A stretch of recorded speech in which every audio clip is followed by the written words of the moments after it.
Aabot sa 60 milyong piso ang dapat bayaran ng Amerika sa pinsalang idinulot ng pagsadsad ng USS Guardian sa Tubataha Reef.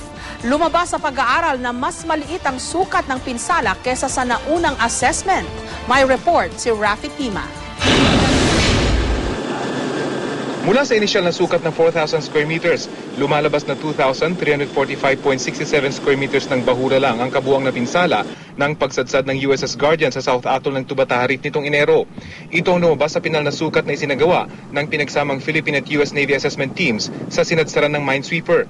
Dahil dito, kailangan magbayad ang US Navy ng kabuang danyos na mula 50 hanggang 60 milyon pesos base sa nakasaad sa Republic Act 10067.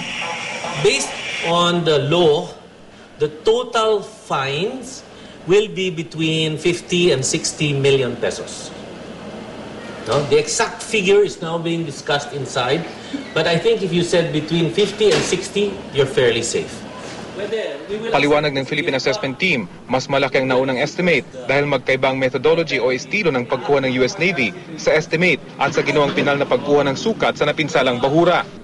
This Philippine-led team used a method called shaped polygons, which followed natural contour of the reef. They reinforced this with aerial photography and GPS readings and were able to determine the actual area of damage.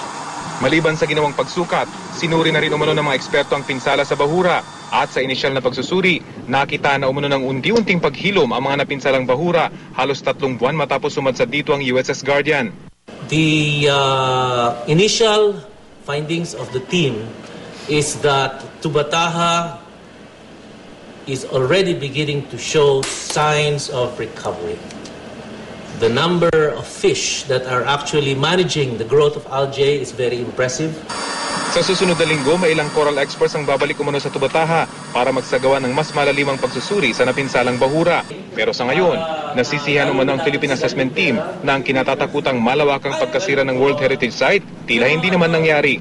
Oras na maisa pinal umano ang eksaktong danyos kung magkano ang kailangan singilin sa US Navy. Isusumiti na ng Tubataha Management Office ang pinal na report sa Department of Foreign Affairs para masimulan na ang proseso ng pagsingil sa gobyerno ng Amerika.